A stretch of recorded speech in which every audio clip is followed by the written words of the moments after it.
ஹாய்டா. இன்றைக்கி நம்ம என்ன பார்க்க போகிறோன்னா நாம்ஜின் எஃப்எஃபோட நெக்ஸ்ட் பார்ட் தானே பார்க்க போகிறோம். போன பார்ட் எதோட முடித்தோன்னா ஜின் ஆரம்பிக்கிட்ட உனக்கு பிடிச்ச ஜஸ்ட் ஃப்ரெண்டாக வச்சு என்கிட்ட பேசி அவாய்ட் பண்ண வேண்டாம்னு சொல்லியிருப்பாங்க. அதோட தாண்டா முடித்தோம். ஸோ அப்படியே கண்டினியூ பண்ணிக்கலாம். இப்போது நெக்ஸ்ட் டே மார்னிங் தான் ஆரம் தான் ஃபர்ஸ்ட் எழுந்திருக்கிறாங்க. எழுந்து அப்படியே பக்கத்தில் பார்க்க ஜின் அப்படியே க்யூட்டாக தூங்கிட்டு இருக்காங்க.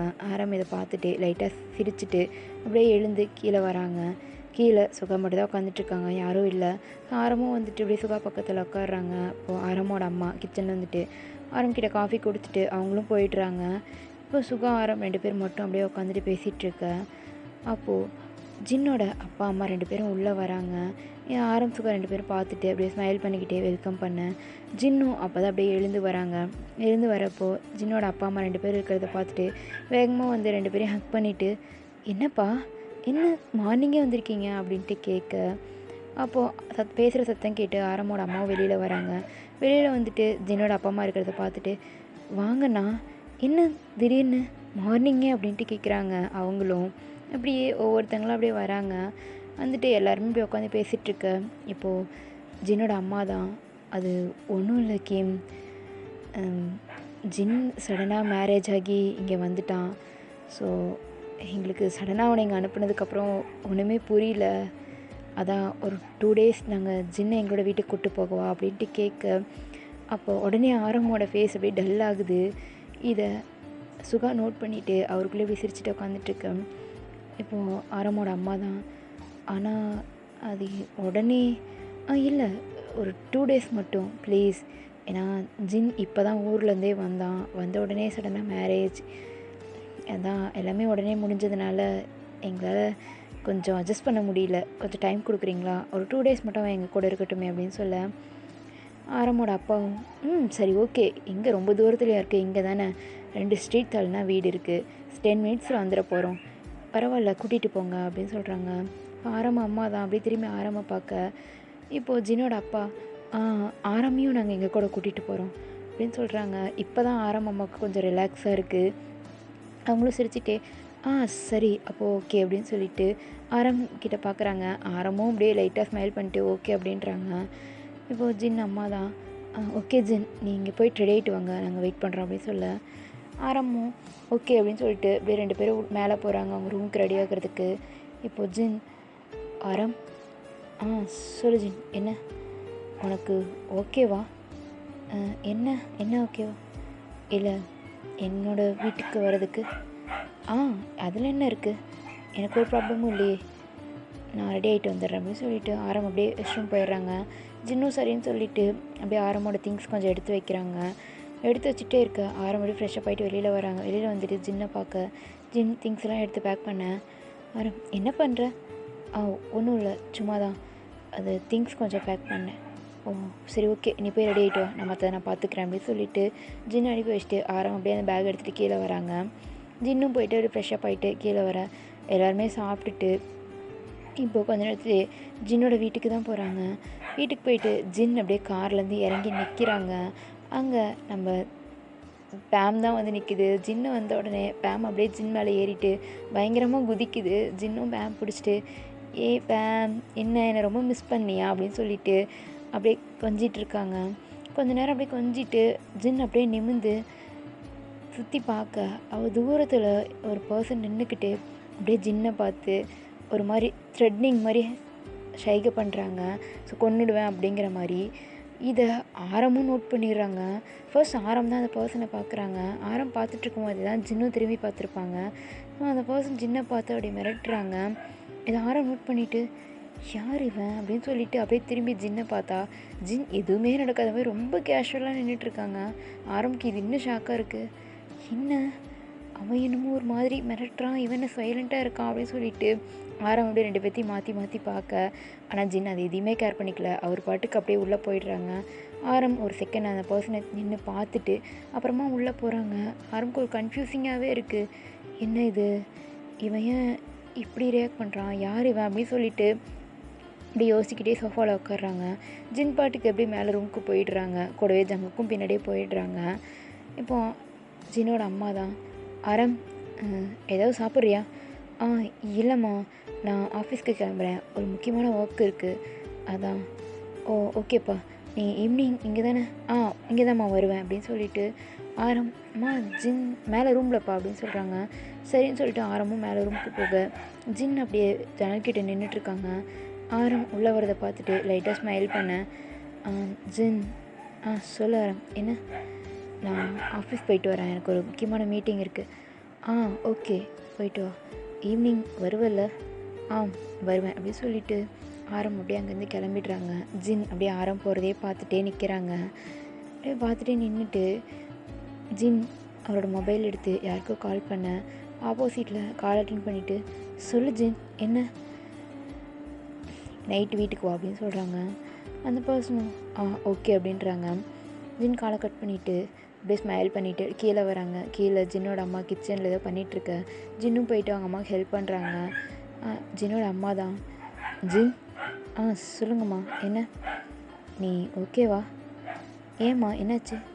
இல்லை எல்லாமே சடனாக நடந்துருச்சு. இந்த மேரேஜ் உனக்கு ஃபோர்ஸ் பண்ணி தான் நடத்தி வச்சுருக்கோம். அதான் சாரிடா. உன்னோட ஃபீலிங்ஸை பற்றி நாங்கள் யோசிக்கலன்னு நீ எப்போவும் நினச்சிடாத. ஐயோ அம்மா அப்படிலாம் இல்லை. இதில் என்ன இருக்குது? எனக்கு ஆரம் பிடிக்குமா, அது உங்களுக்கும் தெரியும் தானே. சின்ன வயசுலேருந்தே எனக்கு அவனை ரொம்ப பிடிக்கும். ஸோ இதெல்லாம் ஒரு பிரச்சனையும் இல்லை. கொஞ்ச நாளில் எல்லாமே சரியாயிடும். அவனும் சரியாயிடுவான் நம்புகிறேன் அப்படின்னு சொல்லிட்டு அப்படியே பேசிகிட்டு இருக்காங்க. இப்போது இந்த பக்கம் ஆரம் தான் காட்டுறாங்க. ஆரம் அப்படியே போயிட்டு ஆஃபீஸ்க்கு வந்துட்டாங்க. ஆஃபீஸ்க்கு அப்படியே உள்ளே போக எல்லாருமே எழுந்து விஷ் பண்ணுறாங்க. ஆனால் ஆரம் அதை எதையுமே கேர் பண்ணாமல் அவர் பாட்டுக்கு போய் கேபினில் உட்காடுறாங்க. கேபினில் உட்காந்துட்டு ஜின் வீட்டில் நடந்தது எது யோசிச்சுட்ருக்குறாங்க. யார் அது? ஜின்னை எதுக்காக மிரட்டுறாங்க அப்படின்ற மாதிரி யோசிச்சுட்டே கன்ஃபியூசிங்காக உட்காந்துட்ருக்கேன். அப்போது சுகா வந்துட்டு ஆரம் முன்னாடி நிற்கிறாங்க. ஆரம் சுகா வந்தது கூட தெரியாமல் அப்படி யோசிச்சுட்டே உட்காந்துட்ருக்கேன். இப்போ சுகா தான் டேய் நம்ஜூன் அப்படின்னு சொல்லிட்டு கூப்பிட்றாங்க. அதான் ஆரம் நிமிந்து பார்த்துட்டு சொல்லு சுகா, என்னாச்சு உனக்கு? ஏன் ஃபேஸ் ஒரு மாதிரி இருக்குது? என்ன யோசிச்சுட்ருக்காதோ நான் வந்தது கூட தெரியாமல்? அது ஒன்றும் விட சும்மா தான் அப்படின்னு சொல்லிட்டு ஆரம் அப்படி பேசிகிட்ருக்க. அப்போது ஆரமோட கேபின் டோர் நாக் ஆகுது. சுகா என்னத்துக்கு யார் அப்படின்னு சொல்லிட்டு அப்படியே போய் டோர் ஓப்பன் பண்ணால் முன்னாடி ஒருத்தவங்க நிற்கிறாங்க. சுகா அவங்கள பார்த்தோன்னே அப்படியே பவ் பண்ணிவிட்டு வாங்க அப்படின்னு சொல்லி கூப்பிட்றாங்க. ஆரமும் எழுந்து பார்க்குறாங்க யாருன்னு. பார்த்தா மிஸ்டர் பார்க் தான் வந்திருக்காங்க. ஆரம் அவங்கள பார்த்துட்டு வாங்க அங்கிள், என்ன இப்படி சடனாக வந்திருக்கீங்க அப்படின்ட்டு கேட்க ஒன்றும் இல்லை ஆரம், சும்மா தான் உன்னை பார்க்கணுன்னு வந்தேன். ஓ என்ன விஷயம் அங்கிள், எதுக்காக அப்படின்னு சொல்லி கேட்க அப்போது அவர் அப்படியே சுகாவை திரும்பி பார்க்குறாரு. சுகா சரி ஓகே நான் வெளியே இருக்கேன் அப்படின்னு சொல்லி போக ஆரம் சுகா இரு அப்படின்ட்டு சொல்கிறாங்க. அங்கிள் நீங்கள் ஏதாவது பேசணுன்னா இப்படியே சொல்லுங்கள். எங்கள் 2 பேர்த்துக்குள்ளே எந்த விஷயமும் நாங்கள் மறைச்சதில்லை. ஸோ எனக்கு இதில் எந்த ப்ராப்ளமும் இல்லை, நீங்கள் சொல்லுங்கள் அப்படின்னு சொல்ல அவரும் அப்படியே ஒரு செகண்ட் ஆரம் சுகா 2 பேர்த்தையும் மாறி மாறி பார்த்துட்டு ஓகே ஆரம் அண்ட் நான் சொல்ல வந்தது என்னென்னா அப்படின்னு சொல்லிட்டு ஒரு செகண்ட் தயங்குறாங்க. அப்படியே யோசிச்சுட்டு சரி நான் சுகா கிட்ட தான் பேசணும் ஆரம். என்ன விஷயம் அங்கிள், என்ன பேசணும்? நீ என் பையனை லவ் பண்ணுறியா என்ன அப்படின்ட்டு கேட்க சுகா அப்படியே சைலண்ட்டாக இருக்காங்க. உங்ககிட்ட தான் கேட்டேன் அப்படின்னு சொல்ல சுகா அது அங்கிள் நான் உங்ககிட்ட இந்த ஆன்சருக்கு முன்னாடி ஒரு விஷயம் சொல்லணும்.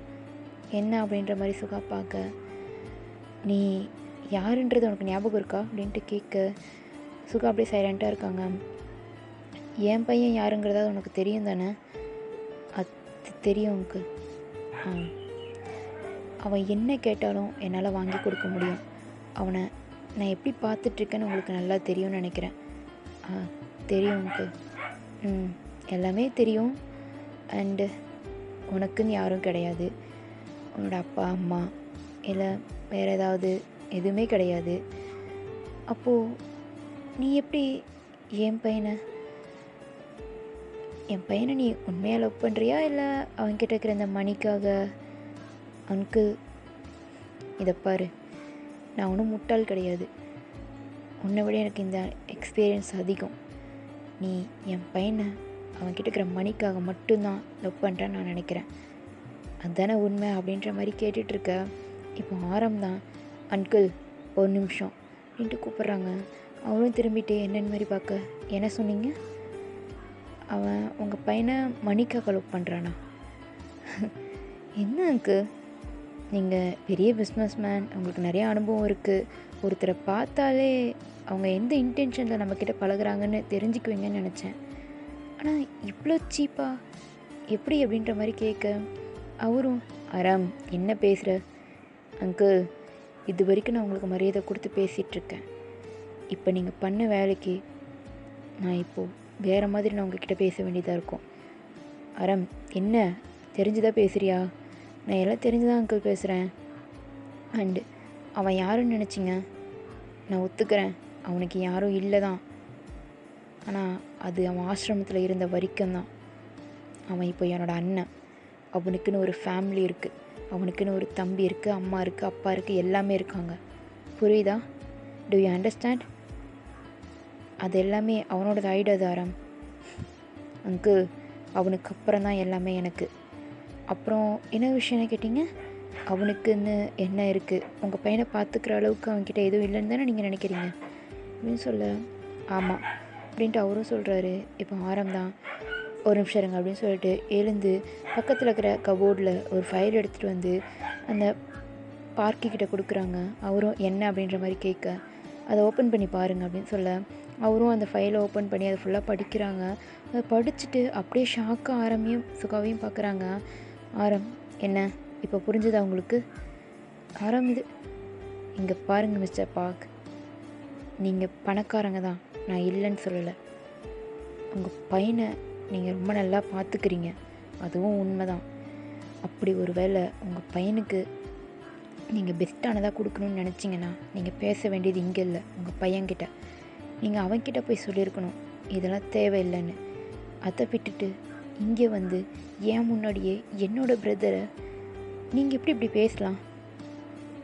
அவனுக்கு யாரும் இல்லைன்னு மட்டும் இன்னொரு தடவை சொல்லிடாதீங்க, அப்புறம் நீங்கள் என்னை வேறு மாதிரி பார்க்குறதா இருக்கும். இந்த ஆரம் எப்போவுமே பொறுமையாக தான் பேசியிருக்கீங்க, பார்த்துருக்கீங்க. என்னை கோவப்பட்டு பார்த்ததில்ல.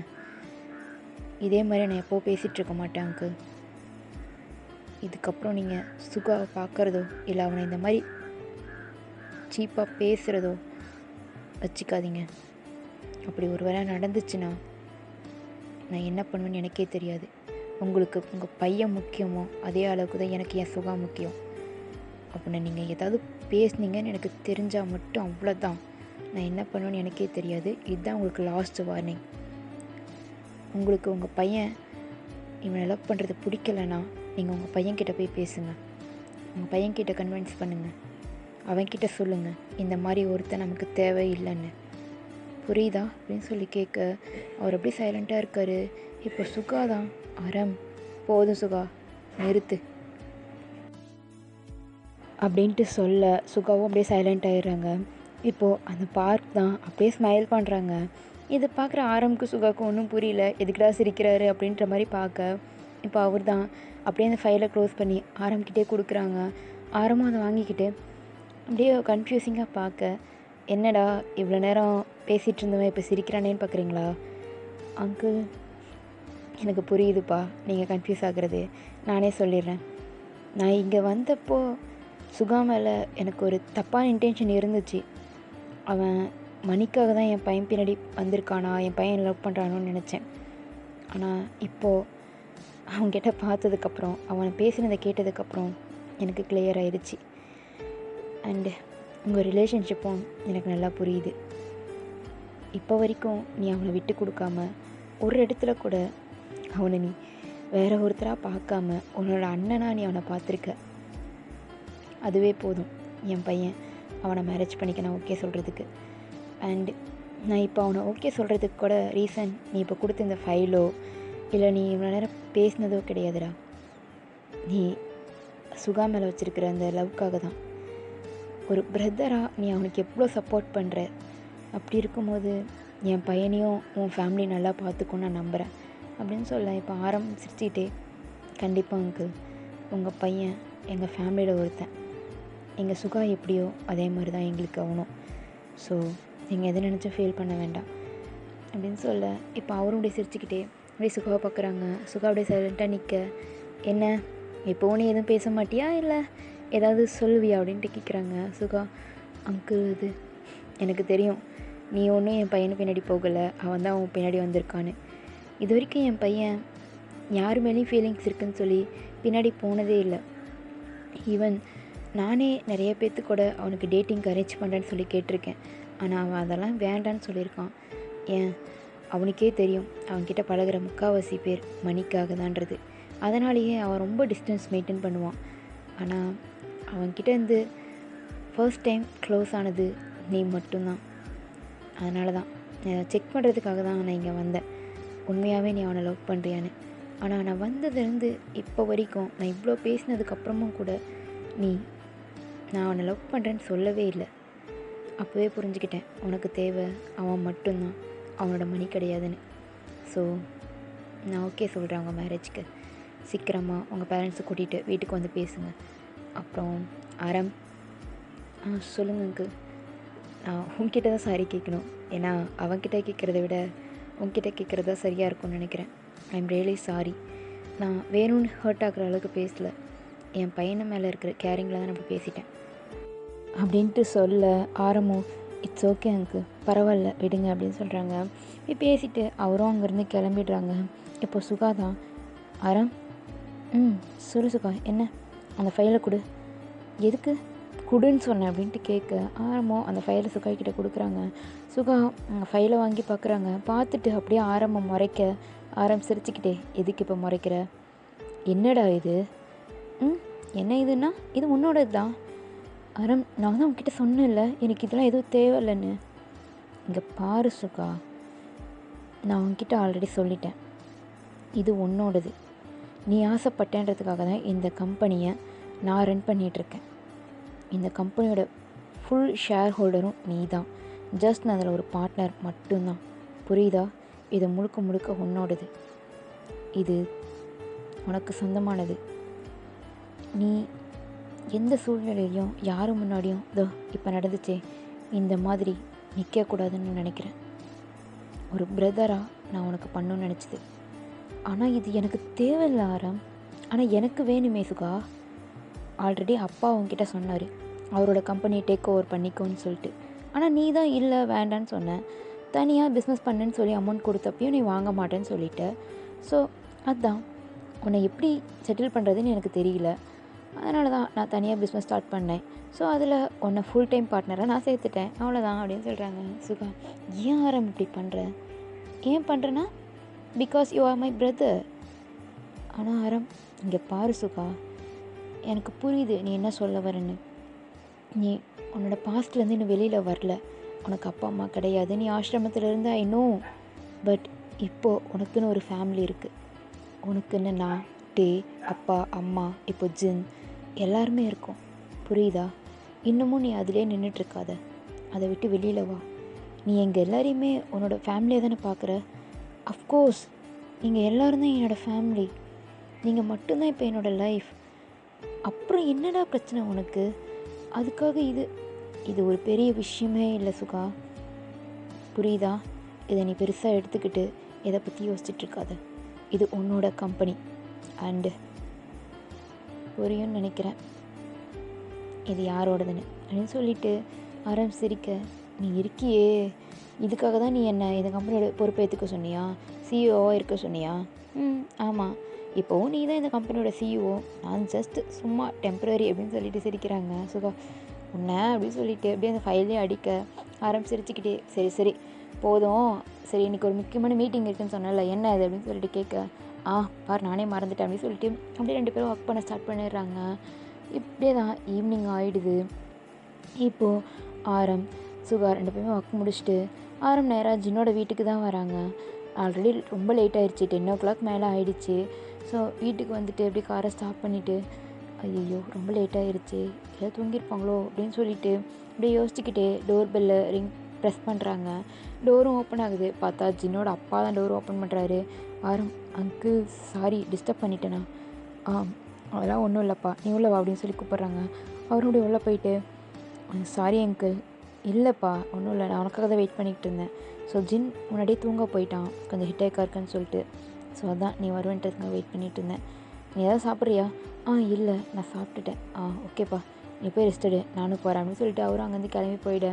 ஆரம்பம் சரின்னு சொல்லிட்டு நேராக அப்படியே ரூமுக்கு வராங்க. ரூமுக்கு வந்து பார்த்தா ஜின் அப்படியே படுத்து தூங்கிட்டு இருக்காங்க. ஆரம் அப்படியே ஜின் பக்கத்தில் வந்துட்டு ஜின்னோட ஹேரெல்லாம் அப்படியே டக்குன்னு பண்ணிட்டு அப்படியே பார்த்து ஸ்மைல் பண்ணுறாங்க. ஜின் அப்படியே க்யூட்டாக தூங்குறத பார்த்துட்டு ஆரமும் சிரிச்சுட்டு போயிட்டு ஃப்ரெஷ்ஷப்லாம் ஆகிட்டு வந்து ஜின் பக்கத்துலேயே படுத்துக்கிறாங்க. படுத்துட்டு கொஞ்ச நேரம் அப்படியே ஜின்னையே பார்க்குறாங்க. பார்த்துட்டு அவரே அறியாமல் அப்படியே தூங்கிடுறாங்க. இப்போது ஒரு மிட் நைட் ஆகிடுச்சு, ஒரு 12 பக்கமாக ஆயிடுச்சு. ஜின் அப்படியே மெதுவாக ஐஸ் ஓப்பன் பண்ணி பார்க்க ஆரம் நல்லா தூங்கிட்டுருக்காங்க. ஜின் அப்படியே எழுந்து ஆரம் மேலே அப்படியே பெட்ஷீட்லாம் போட்டு கவர் பண்ணிவிட்டு பக்கத்தில் பில்லோ எடுத்து வச்சுட்டு அப்படியே இறங்கி கீழே வராங்க. கீழே வந்துட்டு கீழே யாராவது இருக்காங்களான்னு பார்த்துட்டு அப்படியே மெயின் டோர் ஓப்பன் பண்ணி வீட்டுக்கு வெளியில் வர பேம் அப்படியே வெளியே நின்றுட்டுருக்கு. ஜின் போயிட்டு அப்படியே பேம் கிட்ட நின்றுக்கிட்டே வெளியே எட்டி பார்க்குறாங்க. காலையில் இருந்த அந்த பர்சன் அப்படியே ஜின் வீட்டுக்கு பக்கத்தில் நின்றுட்டுருக்காங்க கொஞ்சம் தூரத்தில். ஜின் இதை பார்த்துட்டு எல்டா ஸ்மைல் பண்ணிவிட்டு பேமோட லாக் அப்படியே ரிலீஸ் பண்ணுறாங்க. பேம் வந்து கட்டி போட்டிருக்காங்க. ஸோ அதை லாக் ரிலீஸ் பண்ணிவிட்டு பேமோட இயர்ஸ் கிட்ட போயிட்டு ஏதோ சொல்ல பேம் அப்படியே வீட்டிலேருந்து வெளியில் ஓடுது. ஜின்னும் அதை பார்த்துக்கிட்டு அப்படியே சிரிச்சிட்டே நிற்க பேம் நேராக போயிட்டு அந்த பர்சனோட காலை தான் கடிக்குது. அந்த பர்சனும் எவ்வளோ ஸ்ட்ரகிள் பண்ணுறாங்க அங்கேருந்து ஓடுறதுக்கு. ஆனால் பேம் ஓடவே இல்லை, நல்லா கடிச்சு பிடிச்சி இழுத்துட்ருக்கு. ஸோ ஜின்னு அப்படியே சிரிச்சுக்கிட்டே மெதுவாக நடந்து அந்த பர்சன்கிட்ட போக அந்த பர்சன் அப்படியே ஜின்னை பார்த்து மறைக்கிறாங்க. ஆனால் ஜின் கொஞ்சம் கூட நர்வஸ் ஆகாமல் அப்படியே சிரிச்சுக்கிட்டே நிற்கிறாங்க. அப்போது சடனாக யாரோ அந்த பர்சனை மவுத்தை க்ளோஸ் பண்ணி அப்படி காருக்குள்ளே தள்ளுறாங்க. அந்த பர்சன் அப்படி ஸ்ட்ரகிள் பண்ண ஆனால் அதுக்குள்ளே அவர் மயங்கிடுறாரு. ஏன்னா அந்த கர்ச்சிப்பில் வந்து மயக்க மருந்து தடக்கி வச்சுருப்பாங்க. ஸோ மவுத்தை க்ளோஸ் பண்ணதில் மயங்கிடுறாங்க. அப்படியே அந்த பர்சனை காருக்குள்ளே போட்டு அடைச்சிட்டு திரும்பி ஜின்னை பார்க்க இவனை நம்ம இடத்துக்கு கூப்பிட்டு போ, நான் நாளைக்கு வந்து அவனை பார்த்துக்கிறேன் அப்படின்னு சொல்ல அந்த பர்சனும் ஓகே அப்படின்னு சொல்லிட்டு அப்படியே கார் எடுத்துகிட்டு போயிடுறாங்க.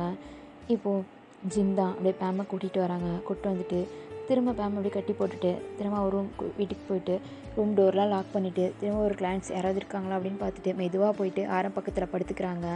ஓகேடா, இதோட இந்த பார்ட் முடிச்சுக்கிறேன். நெக்ஸ்ட் பார்ட்டு சூன் போடுறேன். டாட்டா பாய்.